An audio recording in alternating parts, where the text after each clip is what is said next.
The following is a dialogue between Socrates and Alcibiades from How to Think Like Socrates by Donald J. Robertson. This exchange exemplifies the Socratic method, a way of thinking that challenges assumptions and explores values through questioning. Socrates believed that philosophy is not merely something to be read in books, but a practice and a way of life. Think Like Socrates by Donald J. Robertson will challenge your beliefs, sharpen your mind, and transform the way you see the world. Don't just read. Think, question, and grow. Get your copy now from the link below and start your journey to true wisdom. Many men have approached you who had a high opinion of themselves, but you have turned every one of them away because you have an even higher opinion of your own worth. You are also extremely wealthy, although you seem to take pride least of all in this. I have often overheard you boast, in fact, that you have no need for anyone or anything. All of that is true, so I wish you would tell me what you want. If I thought that you were content with these advantages, I would have kept my silence. However, I believe you have greater ambitions. What on earth do you mean? Allow me to explain. It appears to me that if some god were to ask whether you wish to go on living as you are now and never possess anything greater, or to die that instant, you would prefer to die. That is true, but you speak of something I have never dared to admit in public. Your desire, unless I am mistaken, is shortly to present yourself as an advisor before the assembly, which you hope will come to honor you even more than it does Pericles. You picture yourself becoming, in due course, an elected general and imagine leading a united Greece in which Athenians and Spartans once again fight side by side. Not only that, but you also hope to rule over barbarian races beginning with the Thracians to the north of us. More than anything, however, I think you dream of crossing into Persia at the head of a Greek army, which is why you love to talk so much about the great kings of Persia, Xerxes and Cyrus. You seem to know me better than anyone, Socrates. But why should my ambitions be any of your concern? Because it will be impossible for you to achieve all the things you have in mind without my help. It is my belief that the god did not allow me to speak to you until I could demonstrate that neither Pericles nor any of his friends and advisors can help you achieve your true goal. Only Socrates can.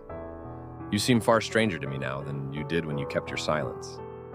Tell me what makes you so sure of all you say. I am willing to listen if you have prepared a speech.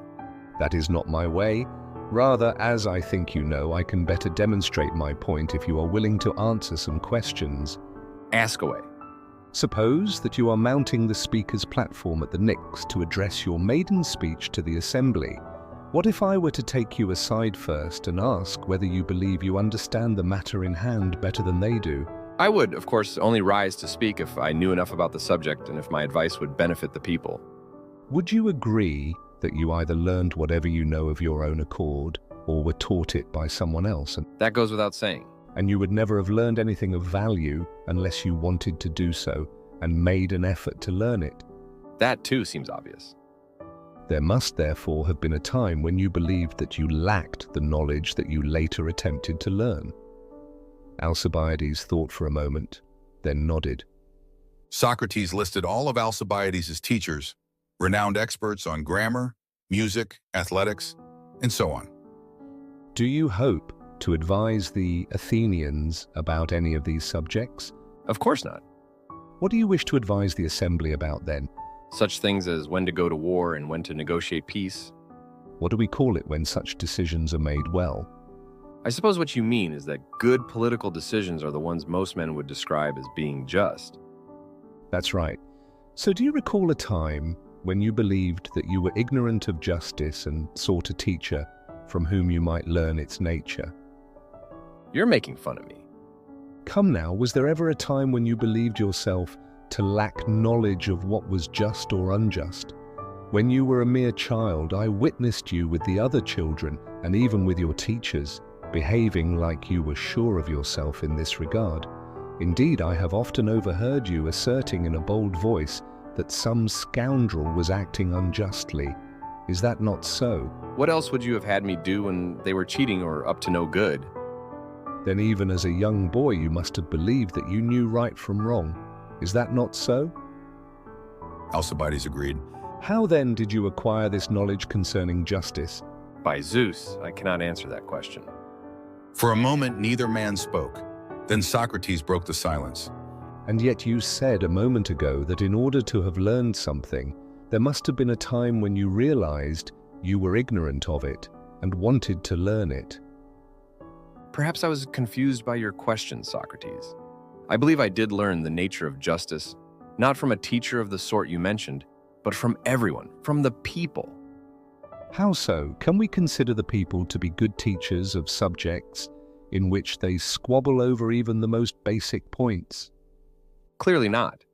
And yet, the people agree with one another least of all when it comes to what is just or unjust.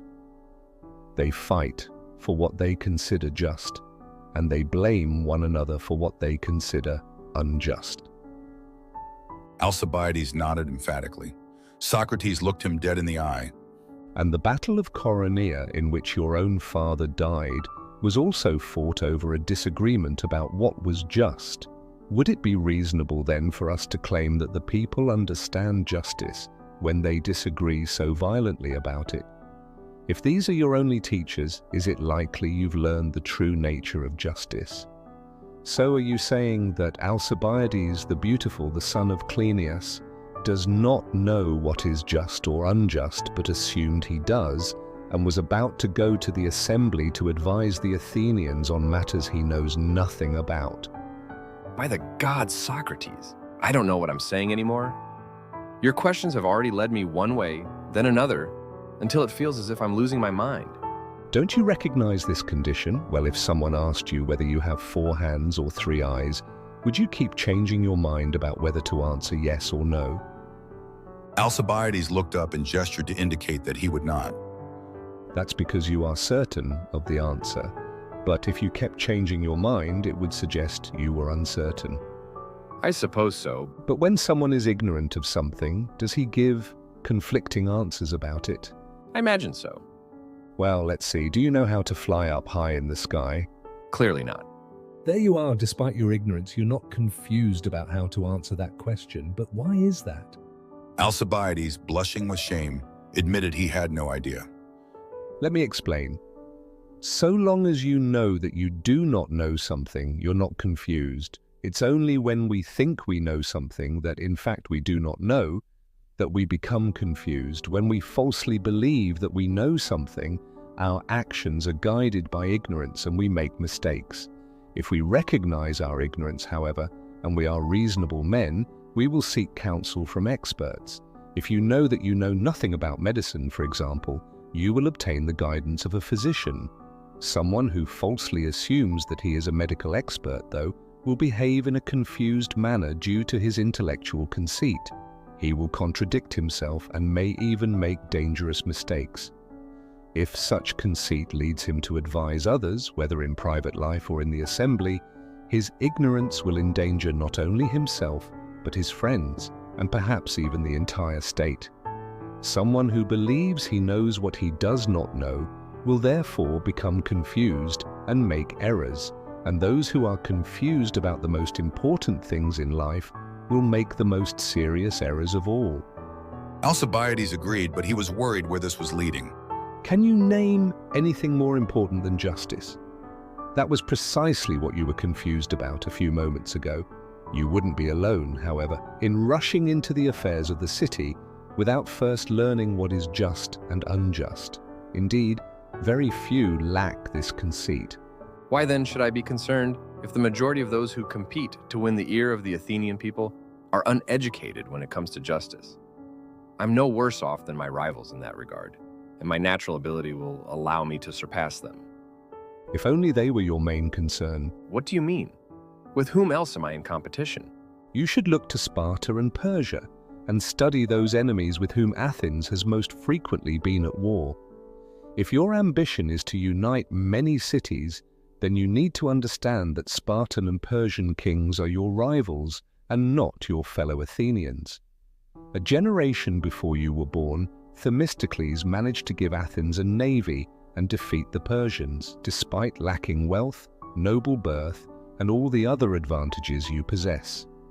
He achieved all this because he was a man of great knowledge who had studied the enemy, despite which the Athenians eventually turned against him. Alcibiades, who longed to surpass the achievements of Themistocles and Pericles, suddenly realized how unprepared he was to lead Athens. Tears began to roll down the young man's cheeks. He leaned against Socrates, who stroked his head. Alcibiades was weeping with shame. You're barely 20 years old and, by your own admission, completely uneducated with regard to the most important matters. Socrates waited in silence for a few moments, then used his staff to draw an outline in the sand. It was a rough map of the known world, based on those created by the Ionian philosophers. He asked Alcibiades to point out Athens, which he easily did. Now show me where your houses are. Alcibiades owned a lavish townhouse in Athens and 2 rural estates nearby in the Attic countryside. He struggled, though, to pinpoint their exact locations. You see, they don't add up to even a tiny fraction of the world, and yet you hold them in such high regard. Do you really believe that you can put your trust in your good looks, noble birth, and property, so long as you lack wisdom and virtue? If you were to follow the advice inscribed at Delphi to know thyself, you would care for your soul more than your property, and outdo in that regard even the kings of Sparta and Persia. We need to be clear about what we are and how best to care for ourselves if we're to follow that famous maxim, but I think we've failed to understand its true significance. What can you possibly mean? The inscription, it seems to me, advises us to know ourselves in no ordinary way, and I can only compare it to an unusual feature of the human eye. Suppose that instead of instructing you to know yourself, Apollo instructed your eye to see itself. I would imagine he meant that the eye must look at something in which it could perceive its own image, such as the reflection in a mirror. Indeed, but an image of our face may also appear when we look at the face of another person. Yes, that's right. If we look closely enough, we can sometimes glimpse our own reflection in the pupil of their eye. So an eye looking at an eye, indeed at its very center, would see its own image. Alcibiades nodded in agreement. Amused by this idea, he began shifting a little as they spoke, trying to glimpse his own reflection in Socrates' eyes. Indeed, the eye sees itself only when it looks directly into the other's pupil, the very part capable of vision. Likewise, the soul knows itself only when it looks directly into the soul of another, at the part capable of knowledge. When we examine another's capacity for wisdom, we provide ourselves with the purest mirror available among mortals. By this means, we may best do as the Delphic maxim advises and come to know ourselves. Where one lacks knowledge, however, it is better to be led by experts. Alcibiades, somewhat reluctantly, nodded in agreement. Socrates argued that ignorance of ourselves therefore condemns us to a slavish existence, inappropriate for anyone who wishes to be free, let alone anyone who would lead others. Do you recognize this as your condition? Alcibiades, still with tears in his eyes, replied that he was becoming painfully aware that this was his problem. How then can you escape from the slavery of ignorance? God willing, I will be saved, for I will be following you. And from this day forward, you can be sure that I will begin to study the nature of justice, and I will not let up until I learn how to be a great statesman. I hope you do, but I am afraid for you. Not because I do not trust in the goodness of your nature, but because this city may be powerful enough in the end to destroy us both. Your mind is your greatest weapon. Are you using it to its full potential?